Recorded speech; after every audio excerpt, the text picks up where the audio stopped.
Hey everyone, welcome to the August 22nd episode of PubTalk Live, the live publishing talk show airing the second and fourth Saturday of every month at 9 p.m. Eastern. I am your host. I am Sarah Nicolas. I'm a young adult author, a board member and agent liaison for Pitch Wars, and a library event planner. You can subscribe to reminders via email by clicking on the link in the description so you don't miss a show. You can also follow the show on Twitter and Instagram at PubTalk Live. And if you'd like to support the show, you can find a link to the Patreon near the end of the video description down below. It is patreon.com/PubTalkLive, and you can support the show for as little as $2 a month or $1 per episode. Today has been a very long day. We might talk about it a little bit. But basically, Kaitlyn and I have both been video broadcasting since 9:45 this morning. So, hey, everyone. I'm going to go ahead and bring on our guest co-host.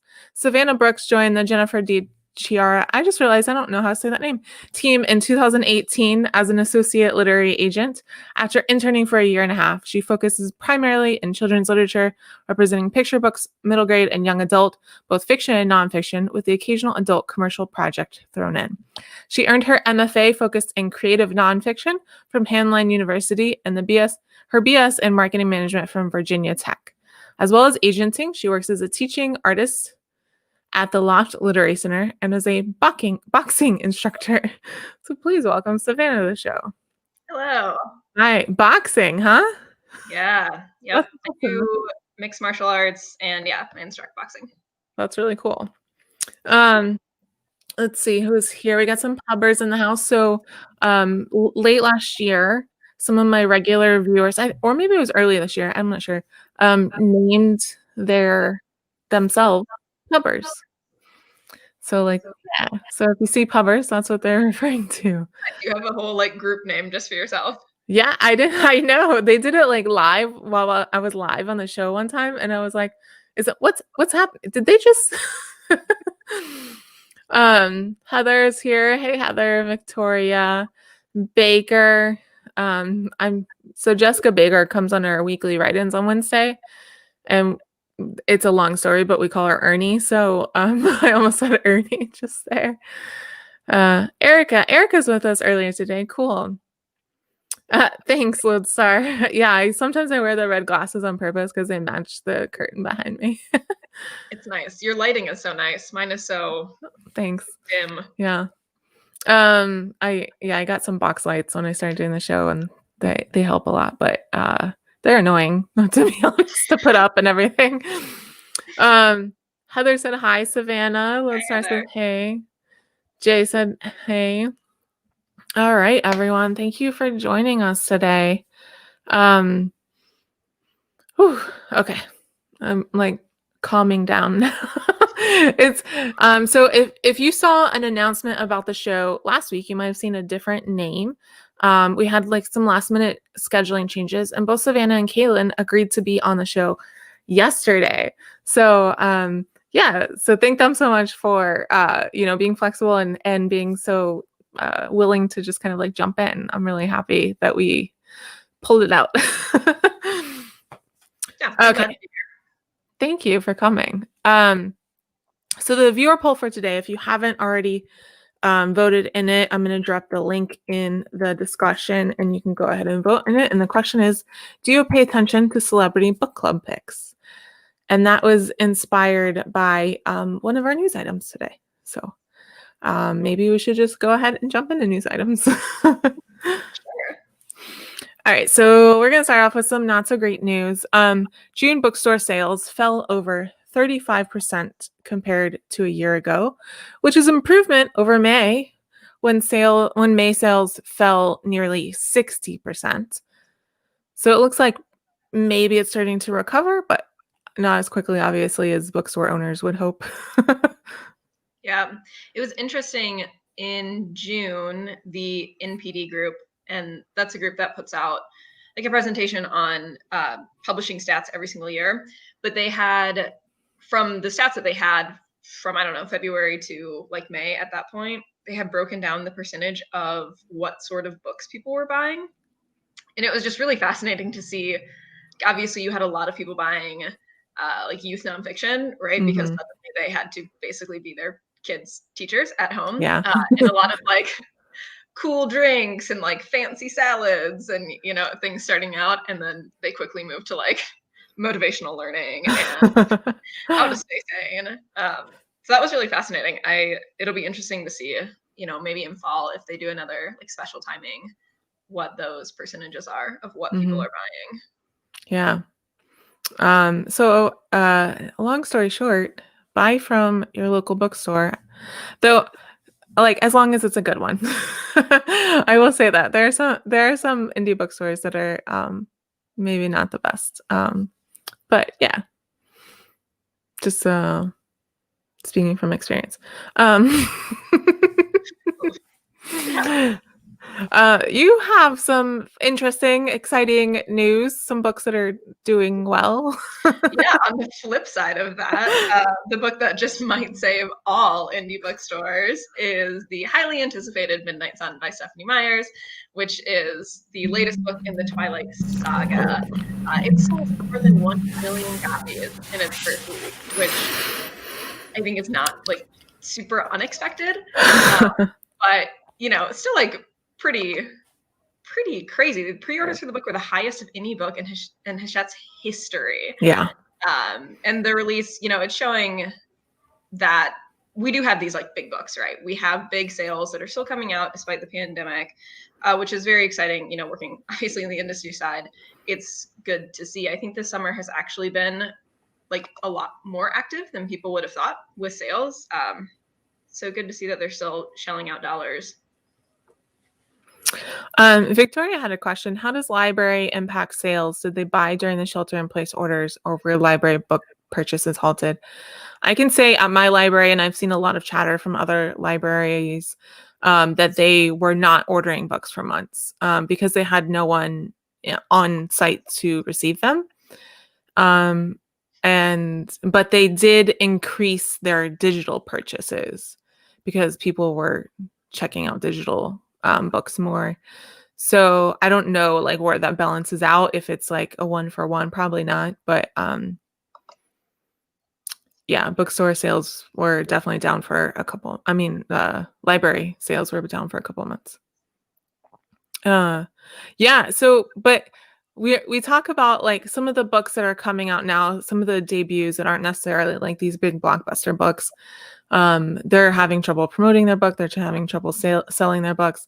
But then the big books like this one, and they mentioned like the last 2 big political books that came out, aren't struggling at all and are selling exactly as much as expected.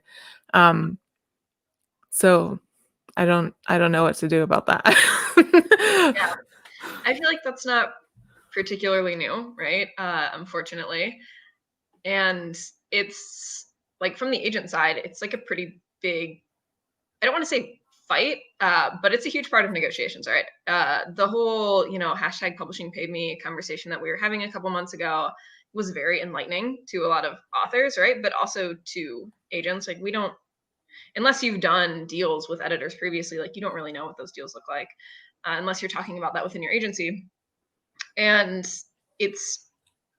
I'm hoping that the conversation will continue and that people will, you know, be more upfront about saying like, we know that you have X amount of money that you can pay out in advance, and you know, we want that to be more equitable across the board.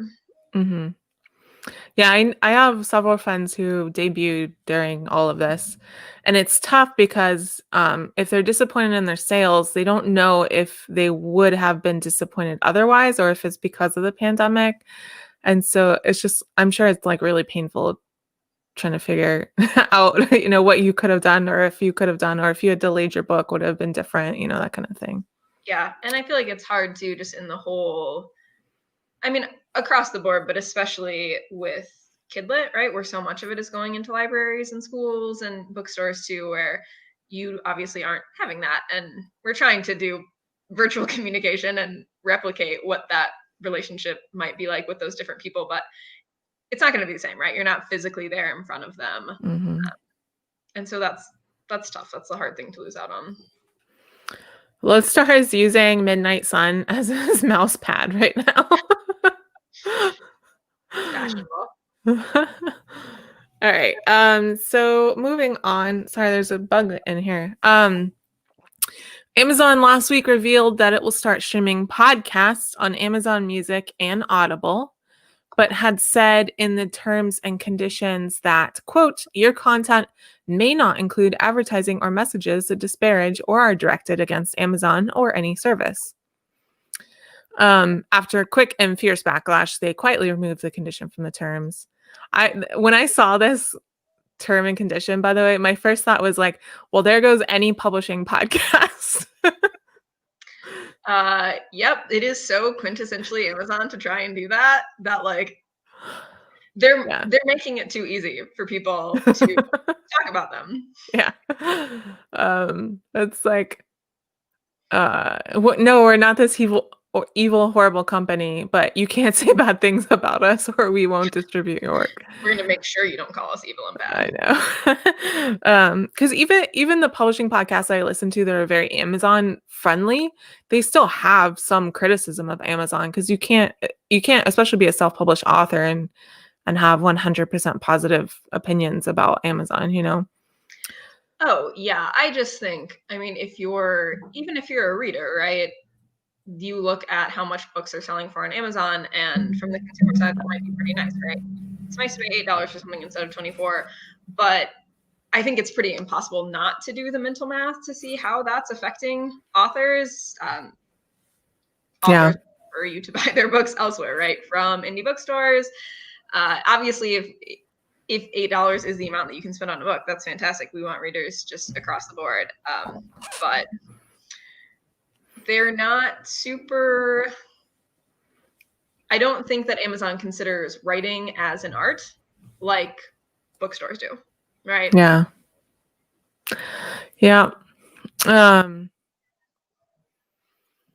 because my literal first thought though was print run podcast, you know. I was like, oh, they can't go on there. Nope. Maybe they will now. For those of you who don't know. Say what? I just said, speaking of Minneapolis, and then I said, which is where I live. I guess we didn't talk about that. Yeah. Oh, yeah, because they live in Minneapolis, too. That's right.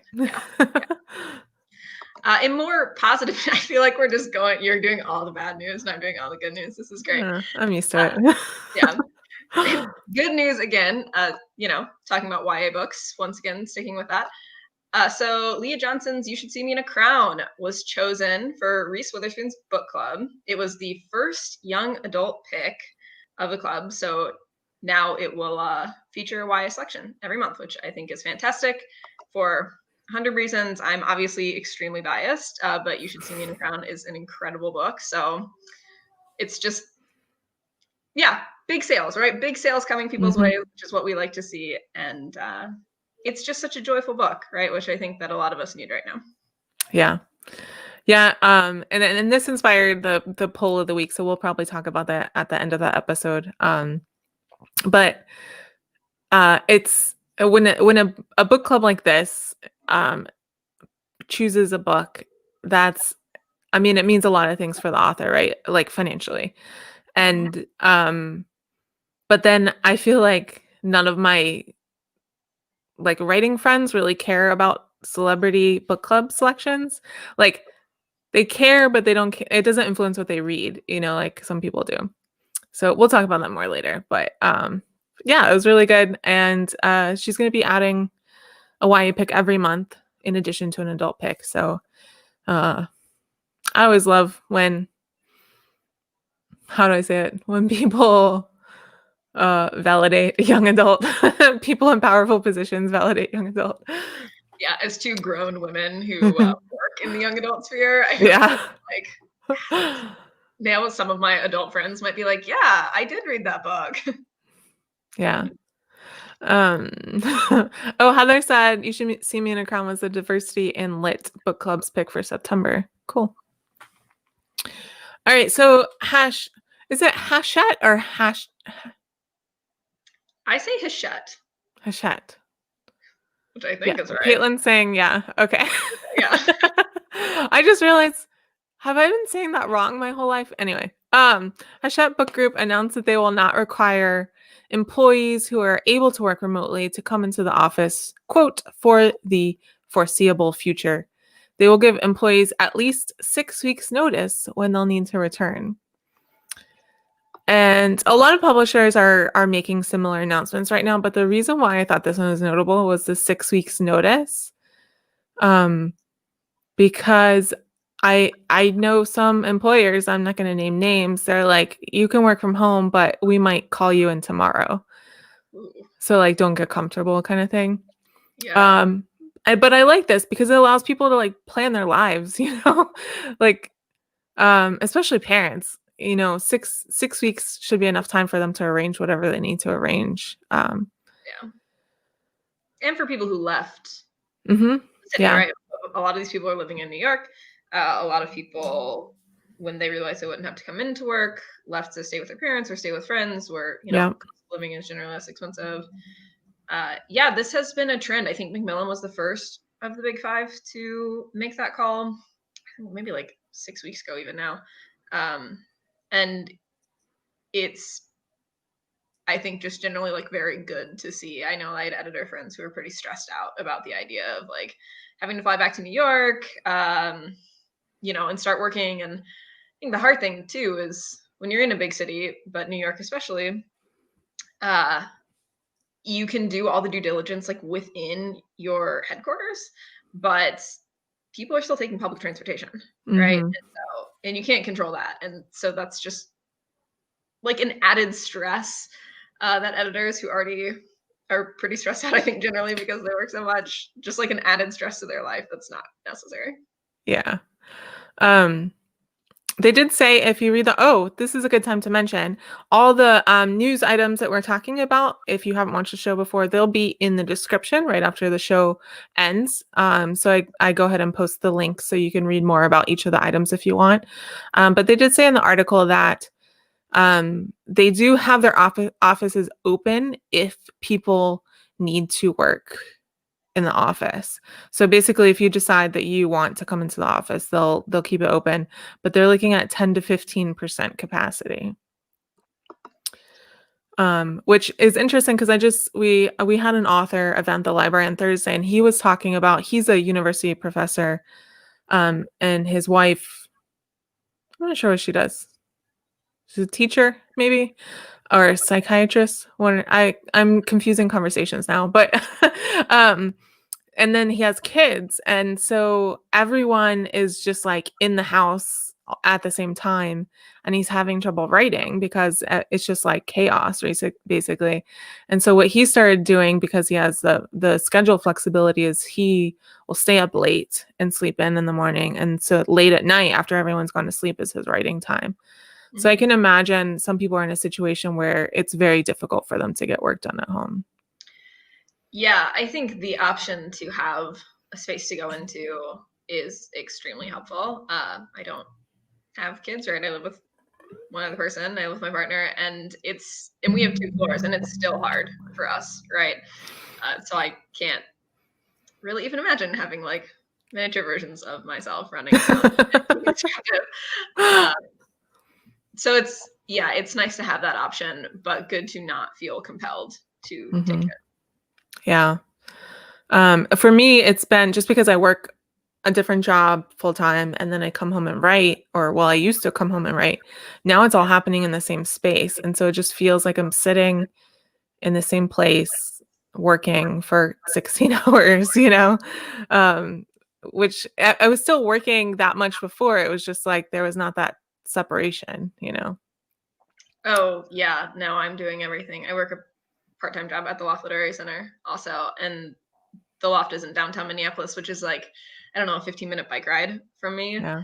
And so I'm working that and agenting, and it's like, yep, just like at this desk, like where you see me right now is where everything happens. Yeah. And I don't think, when things started out, I don't think I recognized like how much of an effect that was having on me, just like mentally, motivationally. Yeah, I found I was working like way later, and not having like the break of physically moving space. And so I try and be better about it. Like I try and get out and like take a walk at specific times, but it's really hard. Like it's really hard to convince yourself to stop. when everything's just right in front of you. Yeah. Yeah, I try to take walks in the driveway. I live in the country.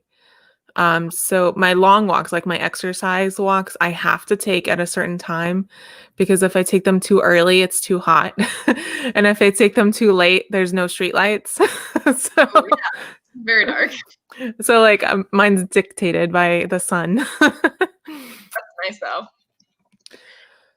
All right. Okay, on to our next topic. So, Texas Monthly did a great feature on legendary romance editor and RWA, which is Romance Writer of America's founder, Vivian Stephens, I'm not actually sure, discussing how the current issues causing chaos and change in RWA have been a problem since the very beginning. So, I suppose for those of you who don't know what was going on, RWA had some pretty intensely negative stuff happen within them, right? Just they had, specific writers calling out racism of other writers, and the writers who were calling it out were facing just like incredible backlash, right? I mean, everything from like saying that you can't be part of the organization, to, the Twitter mob coming after them. And when this happened, it very quickly, I think people in Romancelandia knew this already, but for the rest of publishing, it very quickly came to a head that like these problems were not new.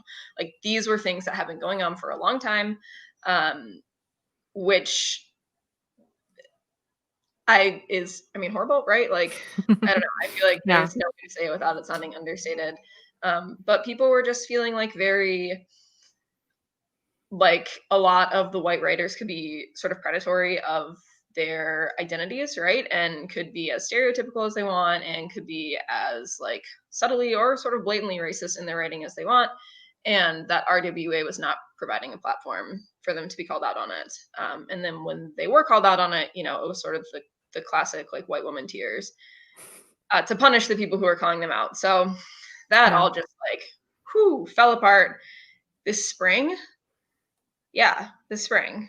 I feel like so much has happened in 2020 that I can't. That happened. It happened around Christmas because we discussed it in length on the show. So if you want to go back and watch the episode, if you're not sure what happened, because I specifically remember thinking, oh, there's not going to be a lot of publishing news around this time, and then then that happened. Oh.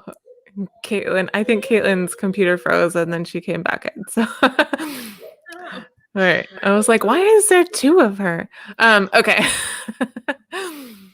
Yeah. So, I definitely recommend if you're involved in the romance industry at all, to go read the article later tonight. Because it's really interesting. So basically this year they got rid of their awards called the Ritas, and they created new awards called the Vivian, which is named after her. And when they called her, she was really surprised because she started the organization, but she's basically been forced out of it for a long time, or she was forced out a long time ago. And the writer, not Vivian herself, but the writer of the article likened it to when an ex calls to trying to make amends. I was like, oh, that's awkward. Yeah. Like, what if your ex called and was like, I named my dog after you? Yeah. Okay. So because she has obviously mixed feelings about it, so I just thought it was a really good article and I wanted to draw attention to it. All right, our last piece of news. On September 1st, Netflix is launching a new series called Bookmarks, celebrating Black voices. It will feature 12 5-minute episodes with Black celebrities and artists reading children's books by Black authors aloud. I thought this was cool because I know a lot of people are going back to school. Like some people are doing homeschool thing. So I think this is a cool opportunity for especially people who have their kids at home to introduce them and get like 5 minutes apiece, hopefully. Yeah. Yeah. Yeah. No, as someone who represents picture books too, it's been interesting for pandemic. I think sort of from the beginning, there have been like these like celebrity read alouds, which have been really fun, right? You can find them on, I don't know, YouTube and Instagram Live and various that I think was serving that same purpose. Like, here is like the iPad, here's the phone, here's the laptop, watch this celebrity use funny voices and read a book aloud. But it's just really nice to see that come to such a platform that has such a following, right? I think picture books too are similar to YA, like a literary form that unless you have small kids, you're probably not reading picture books, which that's totally fine. I wouldn't just normally read them if I didn't. But really good work is being done in picture books. And I'd say especially in the past 5 years, just really incredible, inspiring stories and like teaching kids the base level of empathy that you wish fellow adults would have, but they don't. I just working in picture books is very joyful for me. I represent a lot of really political books, right? Like I represent picture books that are about protests, picture books that are about, being like a first generation immigrant. And I really believe that like that is how kids start to become kind and empathetic, like citizens of a society. And it's like pretty wonderful to see. And you get illustrators, and that's always very fun. Yeah. And I don't have kids, but my nieces, they're just constant, like Netflix is just like always on the TV. And so that's why I think Netflix is a great opportunity for this, because kids are spending a lot of time on their, like my parents, my sister has it set up so they have like their kids account. So it only shows them like kids friendly content, and so they don't have to go somewhere. They don't have to go to YouTube, or they don't have to go to Facebook or whatever to get it. They can get it right where they already are. Yeah. I feel like after Disney was like, nope, we're going to take all of our content onto our own streaming platform, Netflix was like, fine, we're just going to make our own very young children content then.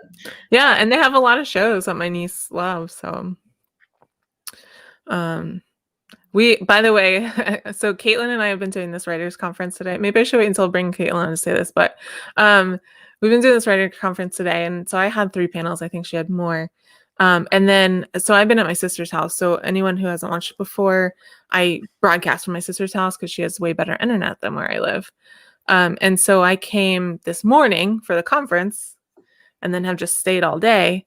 And every time when I wasn't on a panel, we've been watching Frozen and Frozen 2 on repeat. It's been on like 4 times today.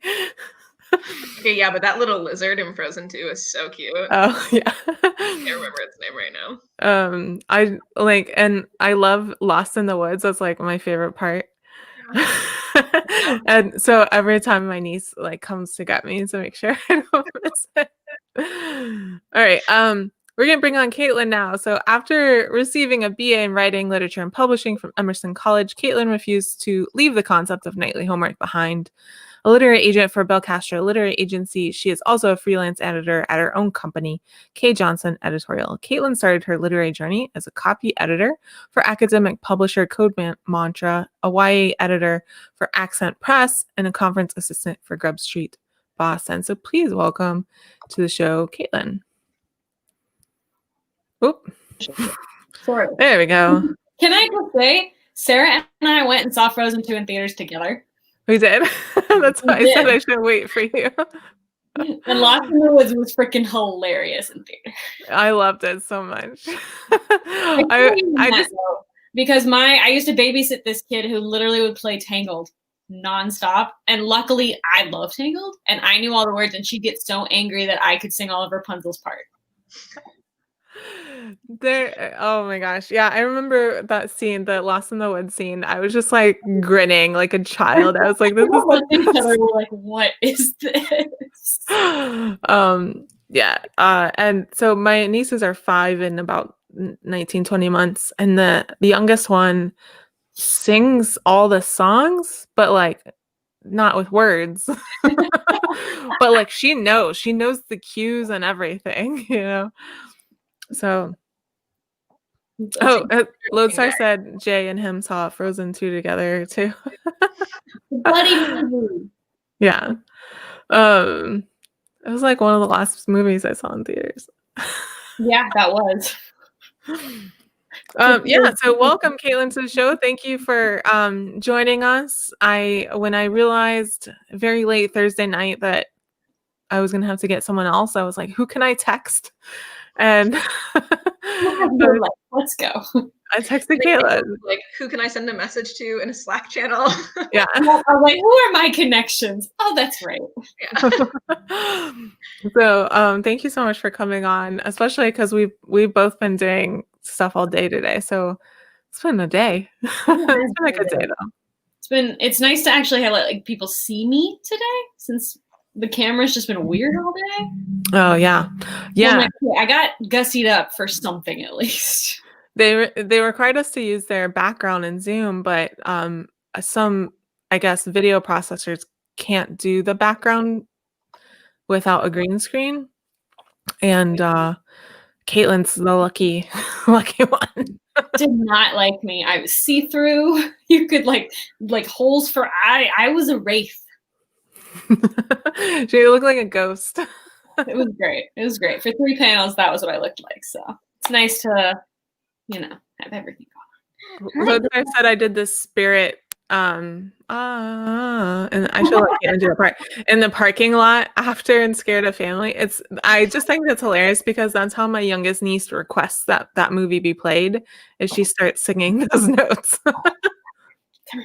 Oh, sorry, he's mad that I've been like neglecting him all day for work. Yeah. All right, so let's go ahead and get started. I have the first question for you. So you've done a couple different things in publishing, Kaitlyn. How did you come into agenting? So I did agenting because I did an internship first, because I originally wanted to be an editor. I wanted to, be in my little cubicle at a publishing house and just do my little editing and pick the stories I loved. And that was that. And then I realized that's really unrealistic, especially when you're first starting out, like right out of college and stuff. So I was working with Grub Street Boston, doing their conference Muse in the Marketplace, which, by the way, is amazing. And I realized that I really liked talking to the agents and getting to know what they were doing with their jobs. And I loved the split editing, but also finding stories and doing all of this kind of stuff and advocating. So I interned with an agency first and realized I really liked it and I really wanted to do it. And it just kind of stuck after that. And I moved up from intern to apprentice to full agent. And now I'm with Book Bell Castro and have a list and a few sales. And it's just awesome. I just love that part of the job. Cool. Jessica, for a special guest.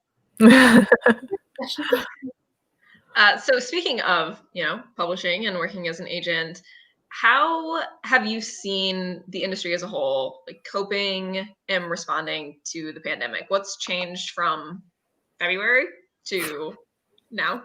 Yeah, I think communication's been a little hit and miss, just because so much is shifting at publishing houses that editors are kind of fighting a battle on both fronts. But amazingly, acquisitions are still happening. I hated seeing how many layoffs happened in publishing houses, unfortunately. But a lot of them landed on their feet and found new homes, which was fantastic. But I think it was a better scenario than I had anticipated. I think I thought we were going to experience the worst. I thought there was going to be this big black hole of no sales and only really reputable authors who had earned out their advances in a week were all going to be selling. And that's not true at all. Debuts were really in demand. Editors have been very excited to get new things. Diversity's been booming. The only thing is that sales right now are still questionable because we still aren't quite sure how those numbers are going to be laying out or when they're going to climb. So I think right now the working from home thing is saving us. I think that, okay, you are going over. I think the work from home scenario has been helping a lot because the editors and agents, our jobs can be done that way. Other departments, development and all that for publishing houses, yeah, they're probably going to have to go in and do a bunch of stuff. But the acquisitions factor is still chugging along just because it can be a multifaceted or a multi-area. this is 10 o'clock. It can be done anywhere. So it's still moving, and it's still a lot of relationships being formed. So I think that we've all embraced the Zoom coffee break or coffee chat with editors now, where they're like, hey, I don't have to like pay money to buy you coffee, because that's like the thing when people think they're going to be an agent, they're like, oh, editors are going to wine and dine me, which is totally not true. They may once in a while take you out for coffee if you're lucky and live in New York. So I think editors are kind of happy about the arrangement there too, because they're like, no one's going to assume I pay for lunch when we go out or anything. We just all wear PJs and we drink our coffee, get on Zoom, and we can still figure out where their business is, what they're looking for, what's been doing well, and what they're maybe taking the back step on. So I think it's actually been adapting pretty well. That was a really long answer, but there you go. Yeah, normally, I think you could ask most people in publishing, normally August is like really, really quiet. People are gearing up for fall, both on the agent and the editor side. And this August has not been quiet. There's been a ton of sales happening. You know, if you look at the publishers marketplace, they post, you know, daily sales, and it's like, there's no slowdown this summer. There's just not going to be. People are buying stuff. Yeah, I've talked to a few editors too and asked how it went about that specifically. And one of the things that really stood out to me is editors talking about how within their acquisition meetings, they're like really recognizing that they need to find like incredible breakout talent. Like, yeah, relying on Stephanie Meyer is fantastic. But if you don't have a Stephanie Meyer, like within your imprint, you have to find someone like it. And so people are really looking. They're saying like, who is going to be this next breakout? What authors that maybe did we have mid-list before? Can we really push to being bestsellers? They're being like a little bit more, I don't know, taking more chances than maybe they otherwise would have, because everything looks different. So it's like this big shakeup. It's like, yeah, you can try something new.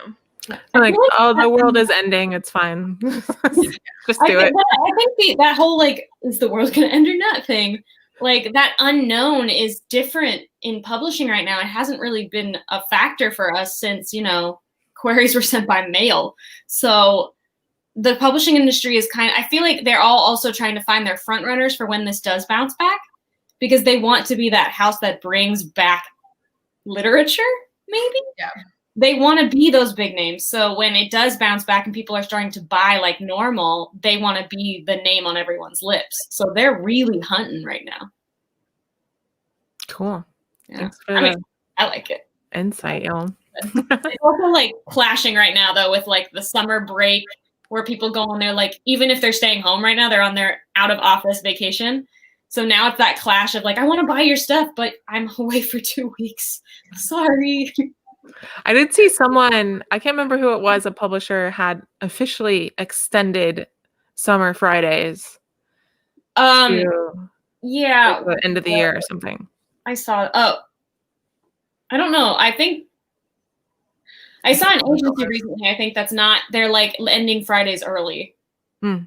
I can't remember what the publisher was, but I think I saw that too. Yeah. I can never remember anymore.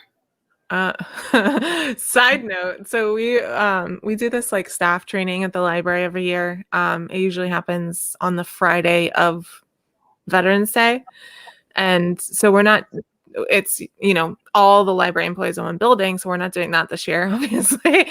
And they're doing it virtual, and they're like, oh, we're gonna spread it out over several days, because who wants to sit in front of a computer for 8 hours?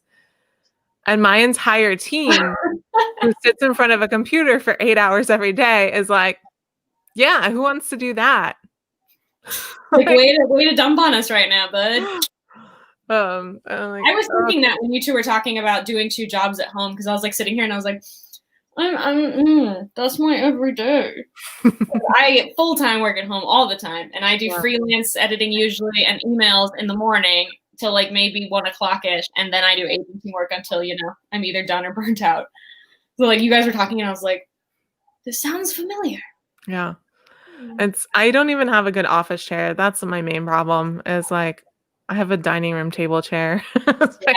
I have a home goods chair that looked really cool, and I had it home and realized it's not really great for this. All right. So related, what trends are you kind of seeing in your corner of the publishing industry? Usually when we talk about trends, we talk about genre. So genre, but also like anything else. Are you seeing any kind of like change or trend? He's calming over, sorry. Fine. I've been seeing a lot of editors actually asking for more thriller mysteries lately. And I don't know if it's like because pandemic, you know, all of our brains are just tired of everything. So maybe we need to jumpstart and like puzzle things out. Like we want to sit down for a puzzle now. And obviously fantasy because we want that escapism. We want to get away, but we want certain elements that still adhere to the real world. We want to be grounded a little bit. And fantasy just always does that because usually either the political sphere or the conflict in the world, it's going to harken back to what we're going through right now. So, and obviously the only thing I'm here seeing of like, don't send us is virus or pandemic or sickness, plague stuff. That's the one thing that they're just like, please don't, just don't. Yeah. No. Yeah, but I feel like at least in the YA middle grade world, other types of horror people really, really want right now. Which horror, like I love. Horror's getting big. Middle grade horror is like peak right now. They want it. Like I'm looking for it. I still can't find the right one. Yeah, I'm looking for that Goosebumps series. Yes. So if you have it out there, listeners, send it to me and not Kaitlyn. Wow. All the creepy dolls though. Oh, no clowns. Just me. And ghosts. I want all the ghosts that way. I'm such a scaredy cat. I might be able to read middle grade horror. That might be below my threshold. Maybe. Yeah, because you don't want gory with middle grade horror. You want like the kind of chill scare factor, but you don't want it to be like I'm going to give you nightmares all the time. Though that is being asked for as well. So I don't know. Yeah, I feel like Goosebumps, I mean, you look at the like original covers of a lot of Goosebumps books and like they're really creepy. Yeah. That headless boy one, whatever, I definitely had nightmares for like a month after I read that one. That's the only one like I physically remember. Is it which one has the cover is like the marionette crawling through the bedroom window? Oh no, I don't know. I don't know about it, but I like really want it to be subbed to me right now. Yeah. Totally. Marionettes are creepy as. Yes. Yeah. Cool. So it's funny that you mentioned the pandemic because I've been like kind of watching people, especially authors specifically who are writing contemporary right now. They're struggling with this like concept of if I don't mention the pandemic at all, then it's not contemporary. Then it's like an alternate timeline. But I don't want to mention the pandemic because we don't know what's going to happen. And so it feels like everybody's just kind of like sticking their fingers in their ears and like plowing along anyway.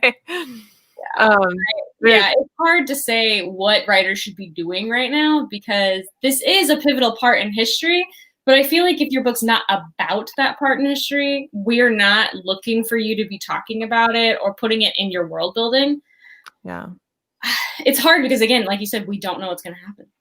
We just don't know if we're going to be, wearing masks for the next 10 years just to be paranoid all the time. Or if it's going to get a vaccine and we're all going to go back to normal. And then if normal is ever going to be a thing again, like we just don't know. So I tell writers, just write as you're writing. Just do what you do. And if you have to change it in the future, hey, we'll go back and change it. Yeah, I'm reading a contemporary romance. It's set in a small town in Texas. And I put like a throwaway line in there that like part of the reason why one of the main characters moved was because her parents' jobs changed after the pandemic. And one of my crit partners is like, "Oh, that's nice." And I was like, "That's it. That's literally the only thing I'm going to mention the whole time." Because they're in a small town in Texas. So, I mean, they're just pretending like this pandemic doesn't exist anyway. So, like, it's fair. If you're in a small town, half the time they're all just like, we would know when someone's sick. Yeah. I live in a small town now, and it's like, you wouldn't know there's anything happening. I feel like this is really the time for people who like always want to set YA in a certain year, right? And agents are always like, don't set it in a certain year so there's longevity. But it's like, no, you can set it in like it's set in January of 2020 because it's fine. That is super interesting. I actually had not thought of that, of what do contemporary books look like, right? Because the kids will they'll be in school, they'll be in high school or middle school, if you're looking at like the kid-led side of it. And I think no matter what, right, schools are going to have they're going to be different. We're going to have different sort of sickness protocols and whatever it may be. So if your book debuts in 2021, which means it would be buying right now, I think about how you write a romance right now. Because, like, if it's a first date, no one's going in person. We're just like, what's up? It's gonna be like all through like the chat function of different things. Or like you meet up and you exchange COVID results. Yeah. Oh. Be like, all right, I can remove my mask now. Oh, no. I'm positive, so I'm gonna go. This is nice. I tweeted a couple weeks ago about like, oh, if you have a contemporary that's coming out now that's set in present day, congrats, you're now a spec fic writer because it's all alternate reality. You just jumped off me. Though that happened, like I was reading a thriller the other day and it was like present day, right? And so I'm thinking, okay, present day. And then the near the end it mentions like how many people were wearing Google Glass. And I was like, oh no, this is 2014. Like this is not present day. What? That confused me. I was like, wait a second. I was like, you can pinpoint, the like 3 months that everyone was wearing Google Glass. Yep. I was not one of them. No. Just generally never in my life have I had like that sort of money to throw around. Yeah. And even if I did, that's not what I would have bought. Well, it was like a group of like tech people. So yeah. Okay. It made more sense, but still like very dated. Like I could. That's like using 80s slang in something and being like, "Oh, this is present." Like you can pinpoint that. I just finished listening to the podcast Blackout that has Rami Malek in it. I think he's not the main producer, but he's one of the co-producers, and he voices one of the characters. And it started in March, and it's about like a nationwide blackout and what happens. And I was so curious the entire time I was listening. I was like, when did they start writing and producing this? Because it had to have been sometime last year, right? And so it's like somebody made the decision. Who's like, yeah, let's do it anyway. Right? Let's do it anyway. Go for it. Too similar. Victoria said romance could work because it's like modern Jane Austen, the longing chapter after chapter, lots of good tension. You can't have a chaperone. Like back then you had to have a chaperone all the time. Now it's like you have to have negative results. You can't touch each other. 6 feet out across the room. All right, let's move on. That was fun. My brain just flashed to one of those grand dining halls where like the character sits and they're like, this is far too long for both of us. And I'm like, not anymore. Yeah. Two people at the head of the table. Super far apart. Yeah. All right. Well, switching gears. Moving past this. I actually particularly like this question because I'll give my little thoughts on it after you speak. But talking about revise and resubmits. So under what circumstances would you request one versus, going ahead and scheduling the call and taking on the author knowing that big edits needed to be made? Yeah. So I'm much pickier now. Like when I first started agenting, I had a list, I think, of like 6 writers and 4 of them were R&Rs. And it worked out great because they did a really great job. Now I'm a little less likely because I have a bigger list of agents. Yes, I have a list of agents. I have a bigger list of clients, so I have a lot more work to do. So if I take on an intensive edit, it has to be something phenomenal. If I really want to take that person on and work on it with them. For revise and resubmit now, I give like light ones and heavy ones. light ones, I'm just like, here's a little bit of feedback. And, if you fix it up, I'll take another look. Or there's ones that I'm like, here's like a full paragraph of feedback. Here's some stuff. And those are the ones really where I'm just like, I really, really love it, but I can't pull the trigger. And usually that's because I absolutely find the concept super, super, not commercial, but something that I've been dying to see. And it's just not quite there yet. And I mean, there's some, I've obviously done that, and I was stupid and shouldn't have done that. Like one of the recent sales, who was it? I think Caitlin Abbott just published with this author. And it was one that I gave an R&R to. Mm-hmm. And I saw the publication announcement, and it was like, I think it was a preempt. And I was like, oh, I hate you right now. I should have just signed it. Because it was phenomenal. It just wasn't like there yet. And I had like a bunch of stuff on my plate for the next month. So I was like, I'm going to give an R&R. I'm not going to take it on right now. And clearly I was dumb. So it really depends on what is on the to-do list for that time I'm reading it as well. I'm more likely now to extend some feedback and say, I'll look at it again if you like touch it up or do some of this feedback. I don't give hard R&Rs anymore. Not very often anyway. Apparently there's a writer in the feed right now who said I did give them an R&R. So yeah. That's funny. Yeah, at least I'm giving you something to, hi, are you going to take this over? Thank you. At least I give them something to go off with and work on it. If they don't bring it back to me, at least they've, gotten some feedback they can work with. But I try not to give hard ones anymore just because I don't know that I can commit to heavy editing or having the time by the time they get back to me. Yeah, I've got, I think 2 of my clients were R&Rs, were like pretty big R&Rs. When I was starting out, right, my first client who I signed, I loved her book, obviously, but it needed a lot of work. And we talked about that on the phone. And I was like, I'm willing to do this if you're willing to do this, right? She was my only client and I had so much more time. And it took us a while, right? I mean, that was back in 2018 and we just sent her book out, a month ago, 6 weeks ago, maybe. And so it took, and part of that was like her job too. She needed a longer time to turn around for her deadlines, but like, they're pretty substantial. And part of that's like extremely gratifying to be able to do as an agent, to work as like a writing coach as well.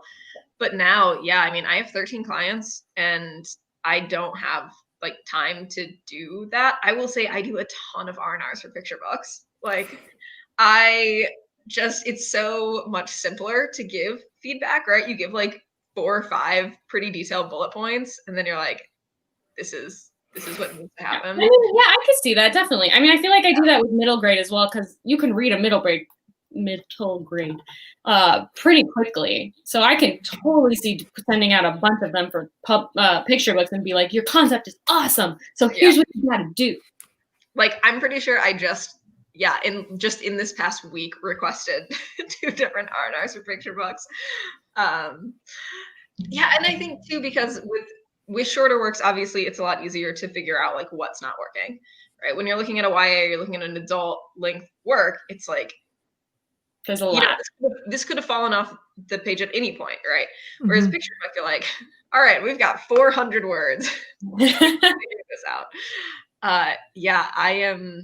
I'm much, much more likely to do R&Rs now than I am to take someone on and say like, I love this, but like, you've got to change the whole POV. Oh yeah, that's a big one.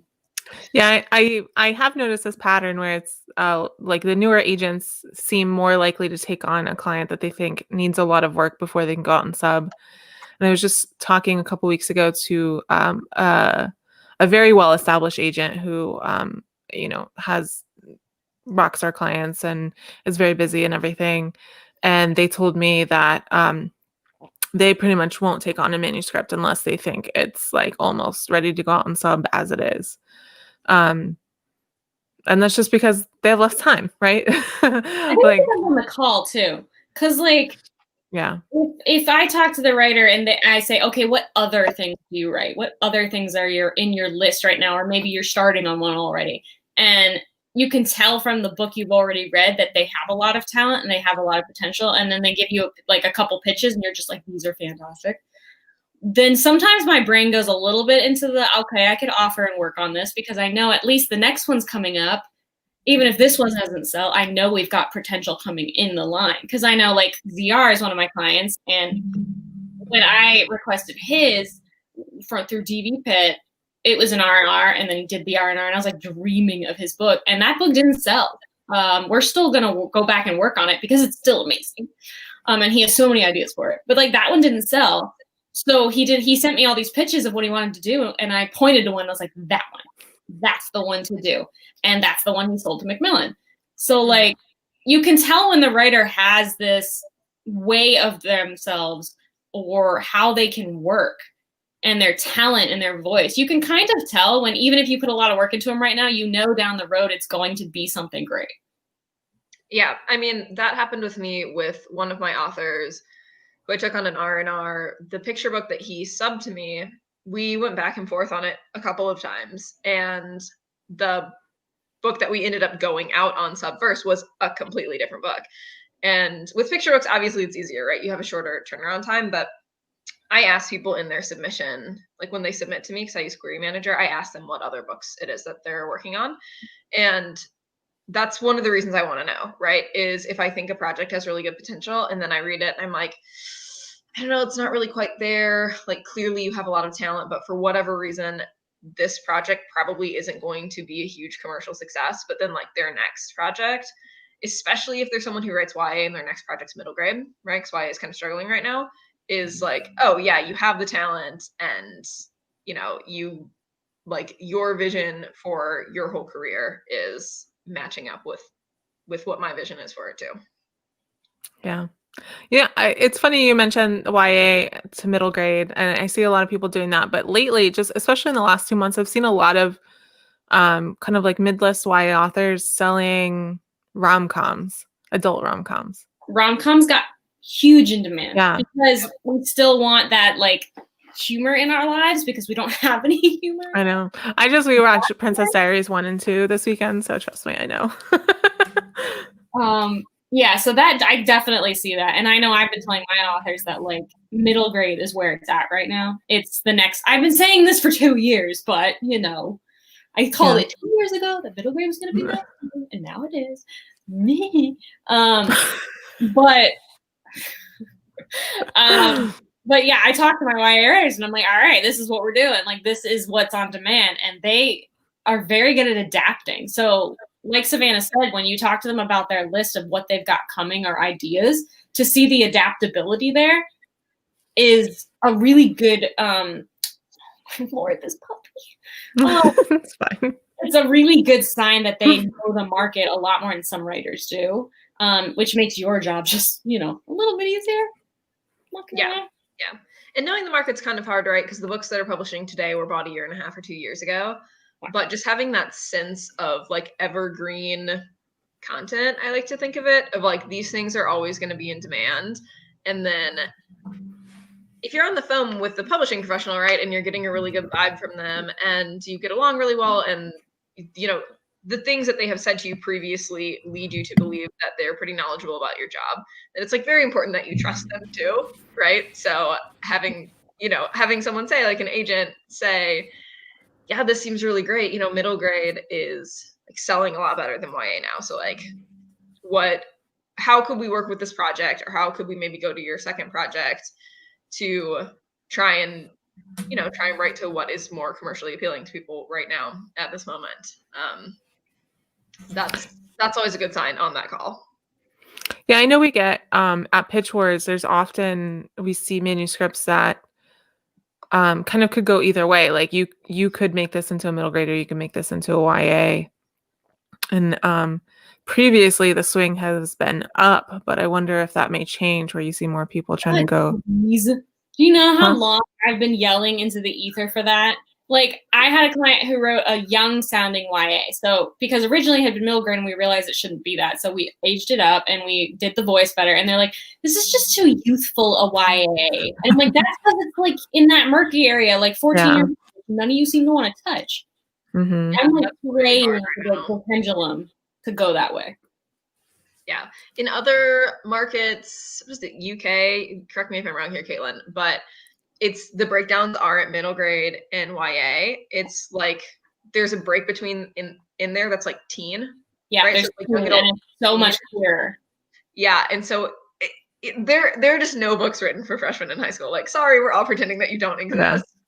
Or they do it and they're like they're the teen who has like that weird, they're right on the age gap, like right on the edge there where their birthday came in, so they're 15 or 13 or something, and I'm like, why are you doing this? Yeah, which it's funny, like when you really think about it, like freshman year of high school it's just so ripe with story potential, you know, like it's a terrifying time.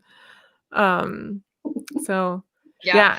I'm hoping, we're hoping, cross fingers, because UK, I was like, you have what we need right now. Well, we surprise are overtime. So I'm just going to ask you the last question, Kaitlyn.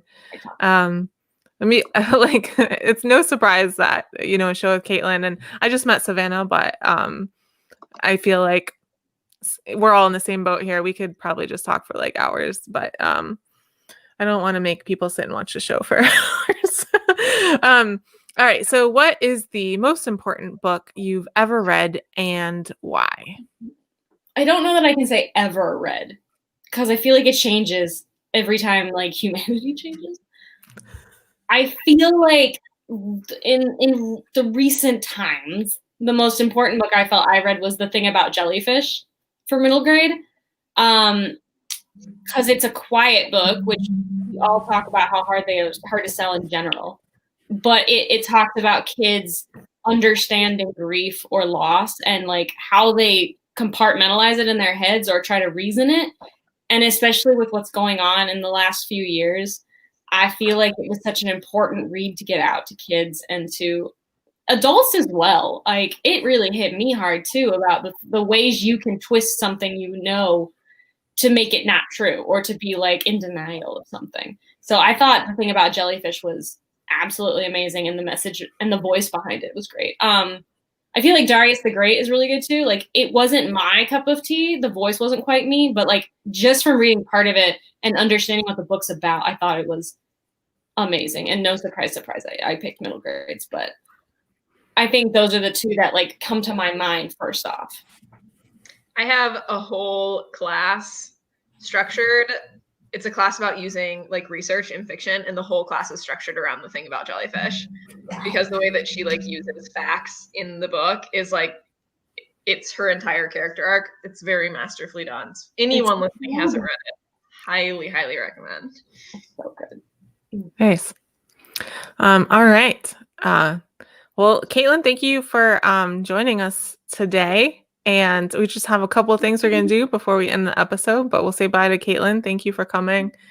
And oh, yes. And your special guest. Bye, everyone. Bye. Bye. All right. That was fun. Oh, Kaitlyn had it out. Okay, cool. Yeah. I don't have an audiobook of the week this week. So I usually do an audiobook of the week, but I just don't because it's been a week. I mentioned to someone it was just like a week of putting out fires. So yeah. I've been listening to audiobooks. I just don't have one that I finished that I wanted to talk about really. So but we're going to talk about the viewer poll. Do you pay attention to celebrity book club picks? And I will say, and I give this caveat every time, but this week I think it really needs it, is the poll results are skewed by who follows me, right?